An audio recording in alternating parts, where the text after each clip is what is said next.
One flapped a wing or opened its mouth to chirp. Does the axe raise itself above him who swings it, or the saw boast against him who uses it? As if a rod were to wield him who lifts it up, or a club brandish him who is not wood. Therefore the Lord Almighty, will send a wasting disease upon his sturdy warriors. Under his pomp a fire will be kindled like a blazing flame. The light of Israel will become a fire, their Holy One a flame. In a single day it will burn and consume his thorns and his briars. The splendor of his forests and fertile fields it will completely destroy, as when a sick man wastes away.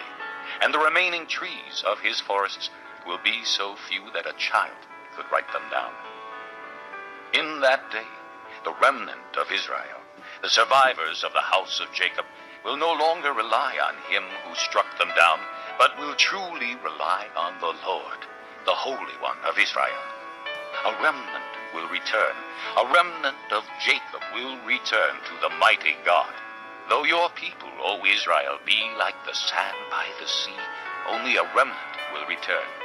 Destruction has been decreed, overwhelming and righteous. The Lord Almighty, will carry out the destruction decreed upon the whole land. Therefore, this is what the Lord Almighty says. O my people who live in Zion, do not be afraid of the Assyrians, who beat you with a rod and lift up a club against you as Egypt did. Very soon my anger against you will end, and my wrath will be directed to their destruction. The Lord Almighty will lash them with a whip, as when he struck down Midian at the rock of Oreb, and he will raise his staff over the waters as he did in Egypt. In that day their burden will be lifted from your shoulders, their yoke from your neck. The yoke will be broken because you have grown so fat. They enter Aiath. They pass through Migron. They store supplies at Michmash. They go over the pass and say, we will camp overnight at Geba. Ramah trembles.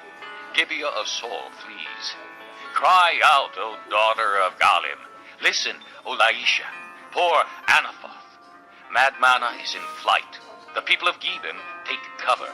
This day they will halt at Nob. They will shake their fist at the mount of the daughter of Zion, at the hill of Jerusalem. See, the Lord Almighty will lop off the boughs with great power. The lofty trees will be felled, the tall ones will be brought low. He will cut down the forest thickets with an axe. Lebanon will fall before the mighty one. Chapter 10. Woe to those who make unjust laws, to those who issue oppressive decrees to deprive the poor of their rights and withhold justice from the oppressed of my people, making widows their prey and robbing the fatherless. What will you do on the day of reckoning, when disaster comes from afar? To whom will you run for help? Where will you leave your riches? Nothing will remain but to cringe among the captives or fall among the slain. Yet for all this his anger is not turned away, his hand is still upraised. Woe to the Assyrian, the rod of my anger, in whose hand is the club of my wrath. I send him against a godless nation. I dispatch him against the people who anger me, to seize loot and snatch plunder and to trample them down like mud in the streets. But this is not what he intends. This is not what he has in mind.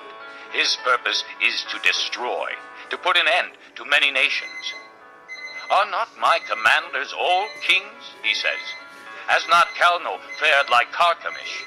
Is not Hamath like Arpad, and Samaria like Damascus? As my hand seized the kingdoms of the idols, kingdoms whose images excelled those of Jerusalem and Samaria, shall I not deal with Jerusalem and her images, as I dealt with Samaria and her idols?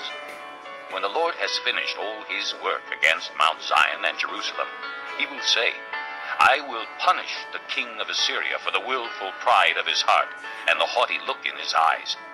For he says, by the strength of my hand I have done this, and by my wisdom, because I have understanding. I removed the boundaries of nations. I plundered their treasures. Like a mighty one I subdued their kings. As one